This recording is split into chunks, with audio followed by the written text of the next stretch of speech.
అలానే మార్నింగ్ లైవ్లోకి వచ్చేటువంటి వ్యక్తి నిజంగా ఒక దళిత ఇంటెలెక్చువల్, ఒక మేధావి, సబ్బండ కులాలు, సబ్బండ జాతులు, ఏ అయితే రాజ్యాధికారానికి దూరంగా ఉన్నటువంటి జాతులు కనుమరుగయ్యేటువంటి ప్రమాదం ఉన్నటువంటి సందర్భాల్లో, రాజ్యాధికారానికి దూరంగా ఉన్నటువంటి జాతులు ఏ జాతులైనా కూడా కనుమరుగైతని చెప్పడానికి ఇలా అంబేద్కర్ గారు ఏ అయితే చెప్పిండో సూక్తి, ఆ సూక్తిని ప్రకారంగానే ఇవాళ ఒక దళిత యువకుడు, ఒక మేధావి, ఒక ఇంటెలెక్చువల్ ఇవాళ ఉన్నటువంటి ఎమ్మెల్సీ ఎన్నికల్లో పోటీ చేసే క్రమంలో ఆల్ ఫోర్స్ విద్యా సంస్థల చైర్మన్ నరేందర్ రెడ్డి అత్యంత దారుణంగా గుండాయిజం చేసి చంపేసేటువంటి ప్రయత్నం చేసిండు. ఒక చిన్న వీడియో చేసి ఆయనకు ఉన్నటువంటి స్వేచ్ఛలో భాగంగా, సమానత్వ స్వేచ్ఛ, భావ ప్రకటన స్వేచ్ఛలో భాగంగా, భారత రాజ్యాంగం కల్పించిన హక్కులో భాగంగా ఆయన మాట్లాడేటువంటి ప్రయత్నం చేస్తే, ఆయన నామినేషన్ వేసేటువంటి క్రమంలో కూడా ఆయనను ఇష్టానుసారంగా దాడి చేసి కొట్టి చంపేసేటువంటి ప్రయత్నం చేస్తే ఆయన కారులో తలదాచుకునేటువంటి ప్రయత్నం చేసిన సందర్భాలు కూడా ఉన్నాయి. ఇది మన కరీంనగర్ జిల్లాలో జరిగినటువంటి సందర్భం. ఇది మన ఉమ్మడి తెలంగాణ రాష్ట్రం జరిగినటువంటి సంఘటన. ఆయన మనోవేదన గురైపోయి జేబీఎం టీవీని ఆశ్రయించిన సందర్భాలని మనతో మాట్లాడడానికి ఎమ్మెల్సీ క్యాండిడేట్ శ్రీనివాస్ అన్న ఉన్నాడు. అన్న ప్లీజ్ వెల్కమ్. ఇక్కడ జేబీఎం పెద్దన్న ఎమ్మెల్సీ గారు ఎలా ఉన్నారు పెద్దన్న? బాగున్నాం.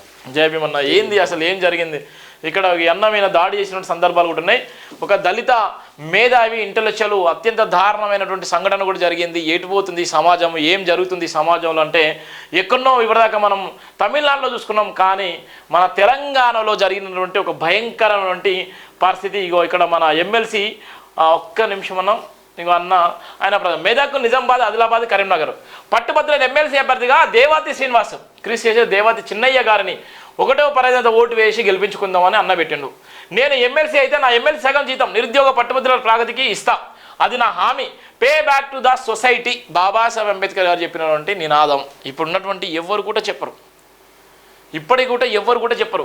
అందులో భాగంగా నిరుద్యోగ ఉద్యోగులు సమస్యల పరిష్కారానికి చట్టసభలో వినిపిస్తా 6 గ్యారంటీలు. ఎమ్మెల్సీ ఎన్నికల్లో నేను గెలిస్తే నియోజకవర్గంలో నిరుద్యోగ పట్టుబడుల ప్రగతికై ఎమ్మెల్సీ జీతం నుండి సగం జీతం ఇస్తానని గ్రాడ్యుయేట్లకు హామీ ఇస్తున్నాను. ఉదాహరణకు ఎమ్మెల్సీ జీతం నెలకు 2,70,000 రూపాయలు, అందుకోసం 1,35,000 రూపాయలు నేను నిజంగా ఎవరికి ఇస్తాము? పేద బడుగు బలైన వర్గాలకు పే బ్యాక్ సొసైటీ చేస్తాను, బాబాసాహెబ్ అంబేద్కర్ చెప్పాను కదా. ఇవి అన్నీ చెప్పిన తర్వాత ఈ దేవాతి శ్రీనివాస్ అనే వ్యక్తి, ఈయననే ఎమ్మెల్సీ క్యాండిడేట్, ఈ అన్నని అత్యంత దారుణంగా ఇగో దాడి చేసినటువంటి సందర్భాలు ఇగో చూడండి ఎంత దారుణం వేస్తున్నారో. ఇగో చూడు ఎంత దారుణం వేస్తున్నారో. ఇది కారు లైవ్లో ఫిజికల్గా ఉన్నాడు. నేను ఎందుకు చెప్తున్నా అంటే చూడండి ఎంత దారుణంగా కొడుతున్నారా అతన్ని. ఇగో చూడు అక్కడ ఉన్నటువంటి ఎవరన్నా ఆల్ ఫోర్స్ విద్యా సంస్థల చైర్మన్, ఆల్ ఫోర్స్ విద్యా సంస్థల అధినేత నరేందర్ రెడ్డి, అంతేగానా? అంతే. ఎంత దారుణంగా కొడుతున్నాడు చూడండి. ఫిజికల్గా ఇది జరిగిన తర్వాత ఒక దళిత యువకుడు దేవాతి శ్రీనివాస్ అనే వ్యక్తి ఇవాళ ఉన్నటువంటి బాబాసాహెబ్ అంబేద్కర్ ఆలోచనల భాగంగా చదువుకున్నటువంటి మేధావి ఎందుకు ఈ ఎన్నికలు నేను పోటీ చేయొద్దు అనేటువంటి నేపథ్యంలో ఆయన నామినేషన్ వేసేటువంటి దాఖలలో కూడా ఆయన ఇష్టానుసారంగా దాడి చేసి చంపేసేటువంటి ప్రయత్నం చేసి ఈ గుండాలు. ఇక చూడండి ఎంత దారుణం చేస్తున్నారు చూడండి. ఇగో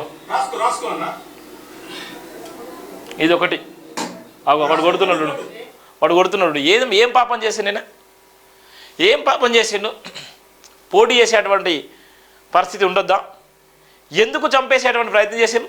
ఎందుకు అత్యంత దారుణంగా ఆయన ఒక వీడియో రిలీజ్ చేస్తే ఎమ్మెల్సీలో ఏ విధంగా పోటీ చేస్తున్నారో, ఎమ్మెల్సీలో ఉన్నటువంటి హామీలు ఏంది, అతనికి ఉన్న ఇతనికి ఎలాంటి సంబంధం కూడా లేదు. కానీ ఒక చిన్న వీడియో చేసినందుకు ఎక్కడైతే దళిత ఓట్లు, ఎక్కడైతే దళిత ఎమ్మెల్సీ ఓట్లు ఎక్కడైతే నిజంగా దెబ్బతీస్తారో, ఎక్కడైతే నాకు అవమానం జరుగుతుందో, ఎక్కడైతే ఈ ఓట్లకు ఇతను గండి పెడతాడో అనేటువంటి నేపథ్యంలో అతని మీద దాడి చేసి చంపేసేటువంటి ప్రయత్నం చేసిళ్ళు. ఇది మనం చూస్తున్నటువంటి వీడియో. ఇంకో వీడియో కూడా చూద్దాం.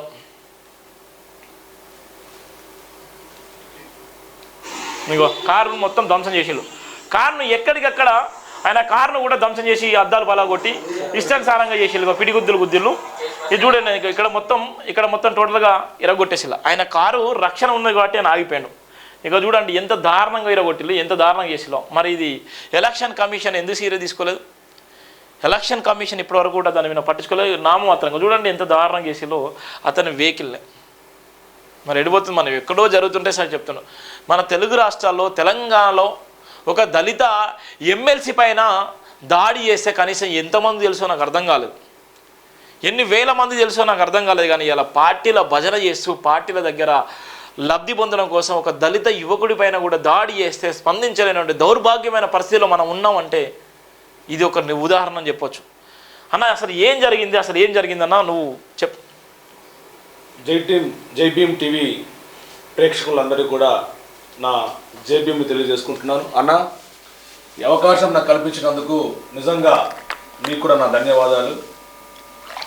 నేను ఒక దళిత ఎమ్మెల్సీ అభ్యర్థిగా నామినేషన్ వేయడానికి నిజామాబాద్ ప్రాంతం నుండి మరి కరీంనగర్కి వెళ్తున్న క్రమములో మరి అక్కడ ఉన్న ఆల్ ఫోర్స్ స్కూల్స్ అధినేత శ్రీ నరేందర్ రెడ్డి గారు కాంగ్రెస్ ఎమ్మెల్సీ అభ్యర్థిగా మరి చివరి తేదైన ఫిబ్రవరి 10 మరి ఆనాడు ఆయన పెద్ద ర్యాలీగా ఆయన మరి నామినేషన్ వేయడానికి కలెక్టర్ కార్యాలయానికి వెళ్తుండగా మరి పెద్ద కాన్వాయ్, అప్పటికి మీ అందరికీ తెలుసు 6 మంత్రులు మరి ఆయనతో పాటు నామినేషన్ వేయడానికి వచ్చారు. ఆ క్రమంలో పెద్ద భారీ ఎత్తున కాన్వాయ్లు వెళ్తూ ఉన్నాయి. ఆ కాన్వాయ్లో నేను కూడా మధ్యలో నా కారు కూడా ఇరుక్కపోయినది. అప్పుడు నేనేం చేశానంటే, నేను రైట్ సైడ్ వెళ్తే రైట్ సైడ్ రావడము, లెఫ్ట్ సైడ్ వెళ్తే లెఫ్ట్ సైడ్ రావడము, నన్ను పోనీకుండా అడ్డుపడ్డారు. వాళ్ళే ప్రైవేట్ సెక్యూరిటీ, ఆయన అనుచరులే ప్రైవేట్ సెక్యూరిటీ మరి వాకీ టాక్లు వాళ్ళ చేతిలో పెట్టుకొని ప్రజలను భయాందోళనకు గురి చేసారు. అంటే ఎవరైతే మరి సామాన్య ప్రజలు ఉన్నారో వాళ్ళు కాన్వాయ్లు పోవడానికి మా కార్లను అడ్డు తొలగించే విధంగా మరి ఇబ్బంది పెట్టారు. అదే క్రమంలో నేనేమనుకున్నానంటే, ఓకే వెళితే రైట్ సైడ్ నుంచి పోతారు కదా, ఓవర్టేక్ చేస్తారు కదా అనుకొని లెఫ్ట్ సైడ్ అంటే ఎడమ వైపు రావడం జరిగింది. అయినా కూడా ఎడమ వైపు నుండి మరి నా నుండి ఓవర్టేక్ చేసి ముందుకు వెళ్ళే ప్రయత్నం వాళ్ళు చేశారు. నాకు టైం లేదు కాబట్టి నేను వాళ్ళకు అవకాశం ఇవ్వకుండా ముందుకు వెళ్తూ ఉంటే వాళ్ళు ఎడమ వైపు నుంచి వచ్చి నా కార్ని ఓవర్టేక్ చేసి నా కార్ని ఢీ కొట్టడం జరిగింది. దానివల్ల నా కారు స్క్రాచెస్ పడినాయి. ఆ తర్వాత ఇదేంది, మీరు ఇట్లా చేయకూడదు కదా, మీరు తప్పు కదా అని నేను ప్రశ్నించినందుకు నా పైన మరి భయంకరమైన దూషణ చేయడం జరిగింది. అంతేకాదు, నేను దళిత ఎమ్మెల్సీ అభ్యర్థిని, నేను ఖచ్చితంగా ఇది చివరి తేదీ కాబట్టి నేను ఖచ్చితంగా నామినేషన్ వేయడానికి నేను వెళ్ళాలి, మీరు వెళ్ళకున్నా పర్వాలేదు ఎందుకంటే మీ నాయకుడు ఆల్రెడీ అక్కడ ఉన్నాడు కాబట్టి అని అన్నందుకు నా మీద ఎట్లా అంటే కొట్టడానికి అంటే చంపడానికి నా మీద ప్రయత్నం చేసినప్పుడు నేను వెంటనే నా కార్ని లాక్ చేసుకోవడం, నా విండోస్ని పైకనడం జరిగింది. లేకపోతే ఖచ్చితంగా నన్ను భౌతికంగా నాపై దాడులు చేసేవాళ్ళు. అదే నిదర్శనం మీకు కనబడుతుంది. నాపై ఉన్న కోపాన్ని అది కారు పైన చూపించారు. నా వెనక ఉన్న వైపర్ని విరగొట్టారు, సైడ్ ఉన్న మిర్రర్స్ని అది చేశారు, మరి మిర్రర్స్ పైన మరి సైడ్ మిర్రర్స్ పైన కొట్టారు, బంపర్ పైన బలమైన వాళ్ళ చేత్తో కొట్టినప్పుడు ఆ వేలుముద్రలు కూడా పడ్డాయి. అంటే మళ్ళీ ఇంకొకటి వాళ్ళు ఏమంటున్నారంటే నీ అంతు చూస్తామని చెప్పి నా మరి కారు ఫోటో కూడా తీసుకోవడం జరిగింది. నేనేమనుకుంటున్నానంటే ఆ వ్యక్తులు ఎవరో నాకు తెలియదు, ఆ వ్యక్తులకు నేను ఎవరో తెలియదు. కానీ నేను అనుకుంటున్నది ఏంటంటే మరి నేను ఒక దళిత సామాజిక వర్గానికి చెందిన వాడిని కాబట్టి మరి కరీంనగర్, ఈ నిజామాబాద్, మెదక్, ఆదిలాబాద్లో అత్యధికమైన ఓట్లు మన దళిత సమాజానికి చెందినవి. అయితే నేను గతంలో ఒక వీడియో రిలీజ్ చేశాను, అది చాలా వైరల్ అయింది. ఏమన్నానంటే, ఓ మేధావులారా, ఓ విద్యావంతులారా ఒకసారి మీరు ఆలోచించండి. కార్పొరేట్ దొంగలు మరి సేవా ముసుగులో హాస్పిటళ్లను నిర్మించి, స్కూళ్ళను నిర్మించి మరి సామాన్యమైన ఎస్సీ, ఎస్టీ, బీసీ మరి పేద ప్రజలను మరి వాళ్ళ రక్తాన్ని వీళ్ళు పీల్చుతున్నారు, డబ్బు రూపంగా మరి లాక్కుంటున్నారు. అంతేకాకుండా వీళ్ళకు రాజకీయమైన అధికారం తోడుగా ఉంటే ఈ 2-3 జిల్లాలో ఉన్న మరి ఈ విద్యా సంస్థలను మరి రాష్ట్రమంతా వ్యాపించుకునే విధంగా, వీళ్ళు కూడగొట్టిన ఆస్తిని కాపాడుకునే విధంగా, అంటే ఇంకా సంపాదించుకునే విధంగా వీళ్ళు రాజకీయంలోకి రావాలని వీళ్ళు ఆక్షిస్తున్నారు. కాబట్టి నేను ఒకటే చెప్పాను, ఇది ఒక విద్యావంతుడికి మరి అలాగనే ఇది ఒక విద్యావంతుడికి మరియు వ్యాపారవేత్తలకు మధ్య జరుగుతున్న పోరాటం, ఒక సామాన్యుడికి మరి కోట్ల డబ్బు కలిగిన మరి వ్యాపారవేత్తల మధ్య జరుగుతున్న పోరాటం కాబట్టి మీరు దయచేసి మీరు విజ్ఞావంతులు మీరు అర్థం చేసుకుంటారని ఒక వీడియో చేయడం జరిగింది. ఆ వీడియో చాలా వైరల్ అయింది. నాకు తెలిసి ఆ వీడియో వల్ల వారి దళిత సమాజ ఓట్లు వాళ్ళు ఎక్కడ దెబ్బతింటాయో అని ఆయన గెలుపు కావాల్సిన ఆ ఓటుని అక్కడ నన్ను ఏ విధంగా మరి ఓడగొడతానన్న భయంతో మరి నాపై చేసి ఉంటారని నేను అనుకుంటున్నాను. దాని సందర్భంలో ఎమ్మెల్సీగా ఏ అయితే తన వేదన తన బాధ ఏ విధంగా అయితే చెప్పిన వల్ల కూడా ఇలాంటి సందర్భాలు కూడా ఎక్కడ కూడా కలిసిన దాఖలాలు ఒక వీడియో అన్న జీవితాన్ని తలకిందులు చేసేటువంటి ప్రయత్నం చేసింది. ఒక వీడియో వల్ల ఉన్నటువంటి 4 జిల్లాలకు సంబంధించినటువంటి ఎవరైతే దళిత బహుజన ఎస్సీ ఎస్టీ సంబంధించినటువంటి అనేక మంది నిరుద్యోగులు అనేక మంది మేధావులు ఎమ్మెల్సీ ఓటు కలిగిన వాళ్ళందరూ కూడా అది రీచ్ అయ్యింది. దానివల్ల ఆ ప్రభావం చాలా ప్రభావం వల్ల ఆయన ఎమ్మెల్సీ ఎన్నిక వేసేటువంటి క్రమంలో ఇక్కడ నోడల్ ఆఫీసర్ ఎవరైతే ఉన్నారో అక్కడ ఉన్నటువంటి ఆఫీసర్ గారికి కలెక్టర్ గారికి ఆమెకు ఏదైతే నామినేషన్ దాఖలు చేసినటువంటి సందర్భాలు కూడా ఉన్నాయి. ఆ సందర్భాలు అడ్డుకునేటువంటి ప్రయత్నం చేసి నానా హంగామా చేసినటువంటి ఆల్ ఫోర్స్ విద్యా సంస్థల అధినేత నరేందర్ రెడ్డి పైన చట్టపరమైన చర్యలు తీసుకోవాలి, ఎస్సీ అట్రాసిటీ కేసు పెట్టాలని కూడా ఆయన వీడియోలో కూడా చెప్పడం జరిగింది. అనేక సందర్భాలు కూడా చెప్పడం జరిగింది. ఇప్పటివరకు కూడా ఎలాంటి స్పందన లేదు, ఏం లేదు. ఏం జరిగింది అసలు? ఏమన్నా కేసు పెట్టేటువంటి ప్రయత్నం కూడా చేసి కదా, ఏమైంది? యాక్చువల్లీ ఇది జరిగిన సంఘటన తర్వాత నేను ఏసీపీ మన వెంకట స్వామి గారిని కలవడం జరిగింది. సార్కి మొత్తం వివరించి సార్ వెంటనే మరి 3 టౌన్ పోలీస్ స్టేషన్ కిందకి వస్తుంది కాబట్టి మరి 3 town police station CI John Reddy గారిని పిలిపించడం, అలాగనే సార్తో పాటు ఎస్ఐ గారిని కూడా పిలిపించడం, మా అందరిని కూడా ఎక్కడైతే ఇన్సిడెంట్ జరిగిందో ఆ ఇన్సిడెంట్ జరిగిన ప్లేస్కి అది ఎక్కడంటే మరి వర్క్షాప్ ఆర్టీసీ వర్క్షాప్ దగ్గర ఇది జరిగింది ఇన్సిడెంట్. సో అక్కడికి తీసుకువెళ్ళడం, అక్కడ వారికి నేను మొత్తం వివరించడం, అక్కడనే మనకి ఇది మీరు చూస్తే మీరు చూడొచ్చు, ఇది అక్కడనే దొరికింది మనకి వీడియో. ఈ వైపర్ను కూడా సాక్ష్యంగా వారికి మేము అందజేయడం జరిగింది. అక్కడ నుండి వెంటనే మేము 3 టౌన్ పోలీస్ స్టేషన్కి వెళ్ళి మరి కంప్లైంట్ ఇవ్వడం జరిగింది. వారు కూడా మరి ఎఫ్ఐఆర్ నమోదు చేశారు. ఎఫ్ఐఆర్ నమోదైంది. ఎఫ్ఐఆర్ నమోదైనటువంటి సందర్భాలు ఏమున్నాయి? ఏం సెక్షన్ల కింద నమోదు చేసి?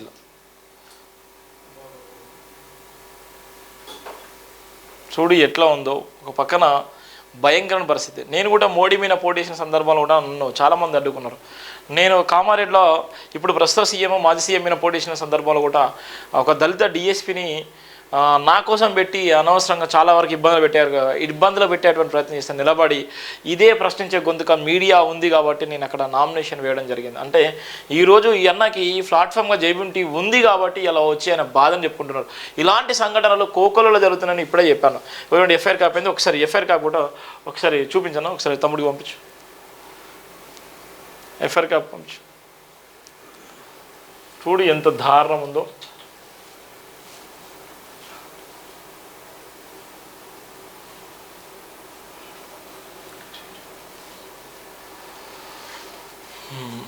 ఇంకో ఎఫ్ఐఆర్ కాపీ ఆయన మీద ఎంబటే ఇచ్చేసినటువంటి సందర్భాలు. ఇంకో కరీంనగర్ జిల్లాలో జరిగింది ఇది. ఎంబటే అన్న మీద జరిగినటువంటి దాడికి వెంటనే పోలీసులు కూడా స్పందించారు. ఎంబటే నరేందర్ రెడ్డి మీద కూడా ఎఫ్ఐఆర్ నమోదైంది. దానికి సంబంధించిన district Karimnagar PS KNR 3 town police FIR number 41/2025 date 10/2/2025లో జరిగింది. Section 281 324/2 292 read with 3/5. అంటే ఈయన మీద ఇట్లా సెక్షన్ నమోదైనా ఎవరు పెట్టిల్లు సెక్షన్ సంబంధించినటువంటి అంశాన్ని తీసుకున్నట్టయితే ఆయన జరిగినటువంటి కండెంట్లో 17:30 అవర్స్లో కూడా ఆయన మీద కేసు నమోదైంది. వెంటనే పోలీసులు కూడా స్పందించిన సందర్భంలో ఒక ఎమ్మెల్సీ క్యాండిడేట్ కాబట్టి ఆయన 4 జిల్లాలో కూడా ప్రాతినిధ్యం వహించేటువంటి పరిస్థితి ఉంది కాబట్టి ఈ భారతదేశంలో ఒక ప్రథమ పౌరుడు ఫస్ట్ ఒక పౌరుడులో భాగంగా ఈ భారతదేశంలో ప్రతి ఒక్కరు కూడా 18 సంవత్సరాలు నిండినటువంటి ప్రతి ఒక్కరు కూడా ఓటు వేసుకోవచ్చు. 18 సంవత్సరాలు నిండిన వాళ్ళు కూడా ఎక్కడన్నా పోటీ నిలబడచ్చు. అంతేగాను ఆ సందర్భంలో భాగంగానే ఇక్కడ ఉన్నటువంటి సందర్భంలో ఆయన మీద ఎఫ్ఐఆర్ కూడా నమోదైంది. ఆ ఎఫ్ఐఆర్ సంబంధించినటువంటి కాపీని కూడా మనం చూస్తున్నాం. మండే రోజు నమోదైన నేపథ్యం కూడా చూస్తున్నాం. ఇక్కడ ఉన్నటువంటి నియర్ ఆర్టీసీ వర్క్ షాప్ కరీంనగర్లో జరిగింది. ఇది జరిగినటువంటి ప్రదేశం దేవాతి శ్రీనివాసు చెన్నయ్య ఇక్కడ ఫాదర్ వాళ్ళ నేము. ఇక్కడ జరుగుతున్నటువంటి పరిస్థితి ఇక్కడ ఏమైంది, ఏ విధంగా జరిగింది, అడ్రస్ కూడా మొత్తం ఉంది. అన్నకు సంబంధించిన పరిస్థితి ఏ విధంగా కేసులు పెట్టి ఏ విధంగా ఎంతమంది మీద కేసులు అయినా దీని సందర్భంలో మనం వీడియో సబ్మిట్ చేసామన్నా. ఓకే, ఆ వీడియోలో 4 కనబడ్డారు మనకు. ఎవరైతే వ్యక్తులు మనకు తెలియదో ఆ వీడియో క్లియర్ గా ఫోటోస్ కూడా మనకు ఐడెంటిఫై చేసి మనకు మీరు ఒకసారి ఇక్కడ ఇదే వీడియో మన ఫొటోస్ కూడా పంపించడం జరిగింది. ఫొటోస్ ఇక్కడ వీళ్ళు ఉన్నారన్న, ఇక్కడ ఫొటోస్ కూడా ఉన్నాయి. వీళ్ళేనా? వీడు ఎంత దారుణం ఉందో పాపం. వాడికి ఎంత హామ్ ఉండాలి, ఎంత బల్బ్ ఉండాలి. వీడు ఇట్లా మాట్లాడుతున్నా నిజంగా మాట్లాడతాడు. చూడు ఏ విధంగా ఉందో. ఇగో ఇతనే కదా, ఇతను పాటు ఇంకా ముగ్గురు కుట్టున్నారు. చూడండి ఎంత దారుణంగా ఉంది. వాడు కొడుతున్నాడు. ఆల్ఫర్స్ ఆ స్కూల్ బస్సు, ఆ స్కూల్ ఆల్ఫర్స్ స్కూల్ వాళ్ళది. ఆ బస్సులు అన్న పక్కన ఉన్నది మొత్తం.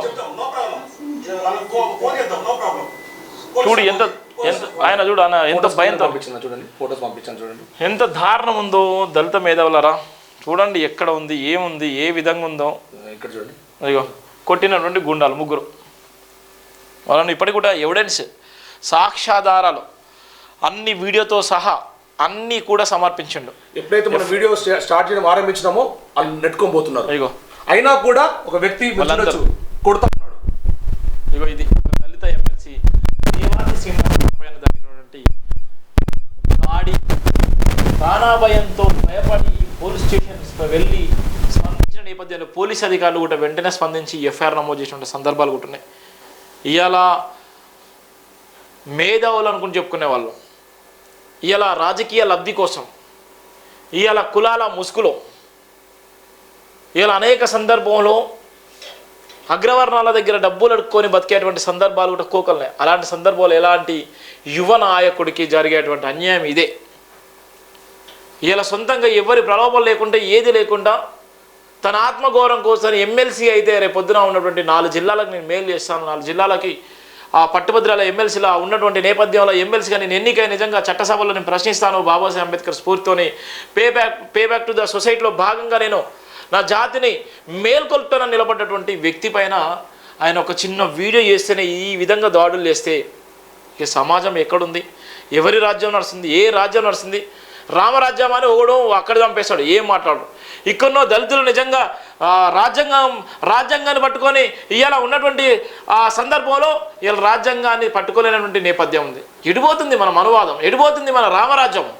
ఇది చెప్పడానికి ఉదాహరణ చూడండి, ఎంత దారుణంగా కొడుతున్నారో వీళ్ళు, ఎట్లా మరబడి చూస్తున్నారో, ఎంత భయంకరంగా. వీళ్ళంతా గుండాల్లాగా ఉన్నారు, ఒక నయం గ్యాంగ్ లాగా, ఒక గుండాల్లాగా ఎంత దారుణంగా ఉన్నారు అండి. ఇక్కడ ఉన్నటువంటి స్కూళ్ళు ఇవన్నీ స్కూల్ బస్సే. మళ్ళీ ఆల్ఫర్ స్కూలు అక్కడ ఉన్నటువంటి వీడియోలో మొత్తం ఈ స్కూల్ బస్సులో ఉన్నాయి. మొత్తం వీడియోలో స్కూల్ బస్, ఆల్ఫర్ స్కూల్ బస్సులో ఉన్నాయి. ఎవరిచ్చిళ్ళు పర్మిషన్స్? ఏమిచ్చిళ్ళు? డబ్బు ఉంటే సరిపోతుందా? ఆల్ఫర్స్ విద్యాసంస్థల చైర్మన్ నరేందర్ రెడ్డి, ఏంది మీ అహంకారం? ఏంది మీ అనుచరుల బాధ? ఇవాళ ఈ గెలవక ముందుకే నువ్వు ఈ విధంగా చేస్తే గెలిచి ఇంకా ఏ విధంగా చేయాలి? నువ్వు గెలవక ముందుకే నీ అనుచరులు అంటోళ్ళు రోడ్ల మీదకి వచ్చి చంపేసేటువంటి ప్రయత్నం చేస్తే నువ్వు గెలిచిన తర్వాత ఇంకా ఎంత ప్రమాదం చేస్తావు? ఆల్ఫోర్స్ విద్యా సంస్థలు పెట్టి నువ్వు సాధించింది ఏముంది? ఆల్ఫోర్స్ విద్యా సంస్థలు పెట్టి నువ్వు సంపాదించుకున్న ₹1,00,00,000 ఎక్కడి నుంచి వచ్చినాయి? ఆల్ఫోర్స్ విద్యా సంస్థలు పెట్టి నువ్వు కూడబెట్టినటువంటి డబ్బు విదేశాలకు వెళ్ళిపోతుంది. ఇలా ఒక విద్యార్థి కూడా ₹10 కూడా తక్కువ చేయాలన్నటువంటి పరిస్థితి ఉంటుంది నీది. నీ స్కూల్లో చదివేటువంటి టీచర్లు ఎంతో మనోవేదన గురైపోతారు. నీ స్కూల్లో చదివేటువంటి స్టూడెంట్స్ వాళ్ళందరూ ఎంత ఇబ్బంది పడతారంటే అంత ఇబ్బంది పడతారు. అన్న మీరు ఇప్పుడు చూడండి, ఇప్పుడు ఎమ్మెల్సీ కాకుండా ముందే ఈ విధంగా ఆయన అనుచరులు దాడి చేస్తే నిజంగా ఒక ఎమ్మెల్సీ గెలిస్తే ఈ ఆల్ఫోర్స్ అనే స్కూల్స్ ఆల్ఫోర్స్ యూనివర్సిటీ అవుతుంది. చూడండి ఎంత దారుణంగా ఉందో. అంతే, ఆల్ఫోర్స్ స్కూల్స్ యూనివర్సిటీ అవుతుంది. ఇది గతంలో పల్లారాజేశ్వరరెడ్డికి ఉన్నటువంటి యూనివర్సిటీలు పోయి కాలేజీలు స్కూల్ పోయి ఆయన యూనివర్సిటీ చేసుకున్నాడు. ఇవాళ మల్లారెడ్డి స్కూళ్ళు కాలేజీలు పోయి మల్లారెడ్డి యూనివర్సిటీ అయిపోయింది. ఇవాళ ఉన్నటువంటి ఆల్ఫర్ స్కూల్లో ఇవాళ ఎమ్మెల్సీ అయితే ఆల్ఫర్ స్కూల్ పోయి ఆల్ఫర్స్ యూనివర్సిటీ అవుతుంది. ఈ రెడ్డిలకు ఈజీగా సాధ్యమే, ఇక దళితులకు సాధ్యం కాదు. ఎమ్మెల్సీ పోటీ చేయడానికి కూడా సాధ్యం కాదు. ఈ విధంగా దాడి చేస్తారు. బహుజనులు అనుకుంటారు వాళ్ళు ఎప్పుడు ఎలా ఉంటారో అర్థం కాదు. ఇంకో ఇది ఒక జరిగినటువంటి రియల్ సంఘటన. దీని విషయంలో మరి ఏం చెప్పాలనుకుంటున్నావు శ్రీనివాస్ అన్న? ఫైనల్ గా ఏం చెప్పాలనుకుంటున్నాను? నేను ఏమనుకుంటున్నానంటే అన్న, నేను ఒకటే, pay back to the society. ఎవరు కూడా ఇంతవరకు మన భారతదేశంలో ఒక ప్రజాప్రతినిధి ప్రజలకు సేవ చేస్తూ వాళ్ళకొచ్చే జీతం నుండి మరి ఎవరు కూడా ప్రజల కొరకై డబ్బును ఖర్చు పెట్టలేదు. నేను హామీ ఇస్తా ఉన్నాను, నాకు వచ్చే మరి అన్ని ఎలవెన్స్ కలుపుకుని వచ్చే 2,70,000లో దాంట్లో సగం 1,35,000 ఎవరైతే నిరుద్యోగ పట్టభద్రులు ఉన్నారో వాళ్ళ సంక్షేమం కొరకు దాన్ని నేను ఖర్చు చేస్తానని చెప్పాను. నెలకు 1,35,000 అయితే సంవత్సరానికి 16,20,000 అంటే 5 సంవత్సరాలకు 81 లక్షలు. ఇది 6 సంవత్సరాల టర్మ్ కాబట్టి 92 లక్షలు అన్న. అంటే సగం జీతంతో 92 లక్షలు అంటే ఒక 50 మంది మంచి విద్యార్థులను మన భవిష్యత్తులో వారిని ఒక ఉన్నత స్థాయిలో మనం ఉంచి వాళ్ళ ద్వారా మన సమాజాన్ని ఇంకా మనం బాగు చేసే అవకాశం మనకు ఉంటాయి. కాబట్టి నేను ఒకటే అంటున్నా, మీరు చూడండి నన్ను ఇక్కడ నెలకు 4,000 చొప్పున నిరుద్యోగ వృత్తి ఇస్తామని చెప్పి 22 లక్షల మందిని తెలంగాణ నిరుద్యోగం మోసం చేసింది ప్రభుత్వం. ఎక్కడ ఇస్తున్నారన్నా? ఇవ్వట్లేదు, ఇప్పటివరకు ఇవ్వట్లేదు.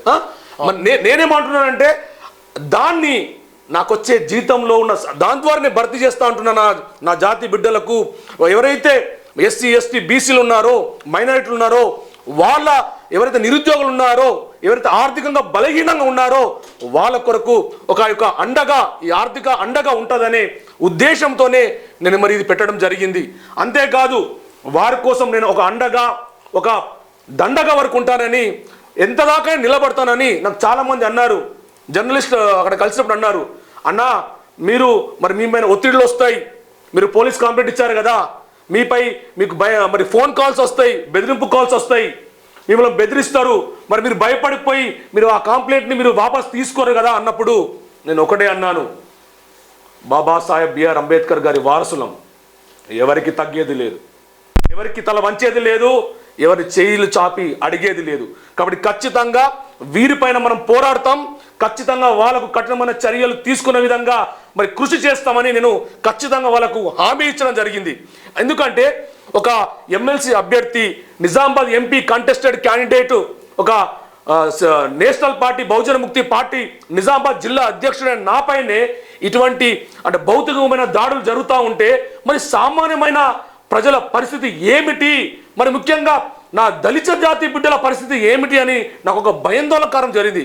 ఇప్పుడు నేను ఈ విషయం జరిగిన తర్వాత నేను ఒకటే అర్థం చేసుకున్నా, లేదు మనం వెనుక వేయకూడదు, ఇప్పుడు పోరాడాల్సిన సమయం వచ్చింది. ఓ విద్యావంతులారా, విజ్ఞావంతులారా, రేపటి తరానికి మీరు వారసులు, ఓ మేధావులారా, మీరు భవిష్యత్తు తరానికి మార్గదర్శులు, దశ చూపించే గొప్పవాళ్ళు. కాబట్టి మీరు నిర్ణయం తీసుకోవాలా, మీరు ఒక సామాన్యుడికి ఓటు వేసి సేవకుడుగా నాతో పని చేయించుకుంటారా, లేదా ఈ రెడ్డి వర్గానికి మీరు ఓటు వేసి మరి వాళ్ళకే మీరు బానిసలై ఉడిగం చేస్తారా, అది మీ చేతుల్లో ఉన్నది, మీరే నిర్ణయించుకోమని ఫిబ్రవరి 27 గురువారం నాడు మరి నిజామాబాద్, మెదక్, ఆదిలాబాద్, కరీంనగర్ జిల్లాలో పట్టభద్రుల ఎమ్మెల్సీ ఎన్నికలు జరుగుతున్నాయి. కాబట్టి మీ ఓటే ఒక ఆయుధమై మరి వీళ్ళకు గుణపాఠం చెప్పే విధంగా, మనమందరం ఒకటని చెప్పే విధంగా వీళ్ళకు గుణపాఠం చెప్పాలని నేను మీ అందరినీ కూడా కోరుకుంటున్నాను. చూశారు కదా ఏ విధంగా ఉందో తన బాధ, తన వేదన. తప్పకుండా మనందరం అయితే అండగా నిలబడాలి. ఏ అయితే దళిత బహుజన మేధావులు చెప్పుకుంటున్నామో, ఎవరైతే అగ్రవర్ణాలకు నిజంగా వాళ్ళ దగ్గర 1,000 కోట్లు ఉన్నాయి, 1,000 కోట్లకు ఇంకా 1,000 కోట్లు సంపాదించుకునేటువంటి ప్రయత్నం చేశారు. ఉన్నటువంటి పే బ్యాక్ టు ద సొసైటీలో భాగంగా సంపాదించేటువంటి ఆస్తిలో భాగంగా కూడా ఈ సమాజానికి అందించాలి. అనేక మంది విద్యార్థులను తయారు చేయాలి, మరో గొప్పగా తయారు చేసి వాళ్ళ బాబాసాహెబ్ అంబేద్కర్ వారసులాగానే తయారు చేయాలన్నటువంటి ఒక లక్ష్యంతో నిలబడే సందర్భాలను ఇక్కడ అనేక మంది పోలీసు అధికారుల ప్రలోభాలు, పోలీసు అధికారులు కూడా కొంత ప్రెషర్ కూడా ఉన్నటువంటి పరిస్థితి కూడా ఉంది. అలా ఉన్నటువంటి ఏ అయితే ఆల్ ఫోర్స్ విద్యా సంస్థల అధినేత ఎవరైతే ఉన్నారో వాళ్ళకి సంబంధించిన స్టూడెంట్స్ కానీ, ఆయన సంబంధించిన అనుచరుల గాలం కానీ అనేక మంది కూడా అన్నను వెంటాడేటువంటి ప్రమాదం ఉంటుంది. ఇప్పటికైనా దళిత మేధావులారా, బహుజనులారా అండగా నిలబడండి. ఉన్నటువంటి మెదక్ జిల్లా, నిజామాబాద్ జిల్లా, ఏ అయితే కరీంనగర్ జిల్లా ఉన్నటువంటి ఈ 4 జిల్లాలకు సంబంధించినటువంటి ఆదిలాబాద్ జిల్లా, ఈ 4 జిల్లాలకు సంబంధించినటువంటి ఎవరైతే ఓటు కలిగినటువంటి యువకులు ఉన్నారో అండగా నిలబడి నిజంగా గెలిపించేటువంటి ప్రయత్నం చేయాలి. మొత్తం టోటల్గా ఎందుకోసం అంటే ఇలా ఉన్నటువంటి వెలమల రాజ్యం పోయింది, రెడ్డిల రాజ్యం వచ్చింది. తర్వాత బహుజన రాజ్యం ఎప్పుడు వస్తుంది? బహుజన రాజ్యాని కోసం కులగణన నినాదం తీసుకొచ్చింది. మరి దళిత రాజ్యం అయితే అసలు ఉన్నటువంటి దళిత యువకుడు, దళిత మేధావి, ఒక బలమైనటువంటి సామాజిక ఆలోచన కలిగినటువంటి వ్యక్తి, ఇలా ఉన్నటువంటి మంచి భావాజాలం కలిగినటువంటి ఒక చదువుకున్నటువంటి మేధావి ఇవాళ ఎమ్మెల్సీ ఎన్నికలో ఇవాళ పోటీ చేసేటువంటి క్రమంలోనే అడ్డుకోనేటువంటి ప్రయత్నం చేసి ఎమ్మెల్సీ ఎన్నికలకు ఆటంకం కలిగిస్తే ఇవాళ ఉన్నటువంటి ఆ టైంలో వెళ్ళిపోయిన నామినేషన్ వేసిన సందర్భాలనే, లేకపోతే టైం రీచ్ కాకపోతే ఎవరు నామినేషన్ ఇస్తారు? ఇలా ఉన్నటువంటి ఎవరి రాజ్యం నడుస్తుంది? ఎంత బాధాకరమైన సంఘటన, ఎంత దారుణమైన సంఘటన. అందుకోసమే దేవాది శ్రీనివాస్ అన్నని మీరు ప్రతి ఒక్కరు కూడా వీడియో షేర్ చేసుకోండి, విలువైన కామెంట్ చేయండి. ప్రతి ఒక్క 4 జిల్లాలు ఏ అయితే 4 ఉమ్మడి 4 జిల్లాలు జరిగేటువంటి పట్టుభద్రుల ఎమ్మెల్సీ ఉందో ఈ వీడియోని షేర్ చేసి అన్నని గెలిపించండి. తన బాధ తన వేదన చెప్పుకున్నాడు. ఇది ఆత్మగౌరవ పోరాటం, ఆత్మగౌరవం కోసం పుట్టినటువంటి నినాదం కాబట్టి ఆయన మన జైభీం దినపత్రిక జైభీం టీవీకి వచ్చి ఆయన ఆశ్రయించడం జరిగింది. అందుకోసమే ఈరోజు మీ మార్నింగ్ లైవ్లో కూడా అన్నని పరిచయం చేయడం జరుగుతుంది. దయచేసి ప్రతి ఒక్కరు కూడా ఆత్మగౌరవం కోసం నిలబడ్డటువంటి వ్యక్తి, 4 జిల్లాలో ఉన్నటువంటి అనేక మంది దళిత మేధావులారా, యువకులారా, ఇలా చదువుకున్నటువంటి వ్యక్తులారా, ఇలా మీకోసం అన్న నిలబడుతున్నాడు. మనందరి వాయిస్ని వినిపించడం కోసం ఆయనే మీ ముందుకు వచ్చిండు. మీ అన్నగా, మీ తమ్ముడుగా, మీ సోదరుడుగా నన్ను ఆదరించి నిలబడి గెలిపించి అన్నకు అండగా నిలబడండి. ఇది ఆత్మగౌరవ నినాదంలో భాగంగా దేవాతి శ్రీనివాస్ అన్నను గెలిపించాల్సిందిగా నేను నిజంగా జైభీం టీ తరఫున కూడా నేను మీకు నిజంగా ఈ లైవ్ ద్వారా కూడా చెప్తున్నాను. ప్రతి ఒక్కరు కూడా ఈ వీడియోని కూడా సబ్స్క్రైబ్ చేసుకోండి, షేర్ చేయండి, 4 జిల్లాలకు షేర్ చేయాలని కూడా మనస్ఫూర్తి కోరుకుంటున్నాను. ఆల్ ది బెస్ట్ పెద్ద. Thank you very much for your support. Jai Bhim అన్న, ఏం కాదు, ఎప్పటికీ జైభీం టీవీ అండగా ఉంటుందన్న. ఎంతో మందికి అన్నం పెట్టినటువంటి జైభీం టీవీ, ఎన్నో వేల మందిని తయారయ్యాలని సిద్ధంగా ఉన్నటువంటి జైభీం టీవీ, ఎంతో మేధావులకు ఆశ్రయం ఇచ్చినటువంటి జైభీం టీవీ ఇది ఎప్పుడు కూడా అండగా ఉంటుంది. రాబోయే రోజుల్లో నీ నినాదం కూడా బలపడుతుందన్న. తప్పకుండా దేవాతి శ్రీనివాస్ అన్న గారికి మొదటి ప్రాధాన్యత ఓటు వేయాలని కూడా జైభీం టీవీ కూడా మీకోసం అనేక సందర్భాలు కూడా మీ ఎన్నికల భాగంగా కూడా వచ్చి కూడా ప్రచారం చేయడానికి సిద్ధంగా ఉంది. లైవ్ ద్వారా ఎందుకోసం అంటే జాతి బిడ్డలు రాజ్యాధికారం కోసం దూరంగా ఉన్నటువంటి జాతులు నిలబడాలి, కొట్లాడాలి, సాధించాలి. ఏ అయితే బాబాసాహెబ్ అంబేద్కర్ చెప్పిన నినాదంలో భాగంగా అన్న చేస్తున్నాడు.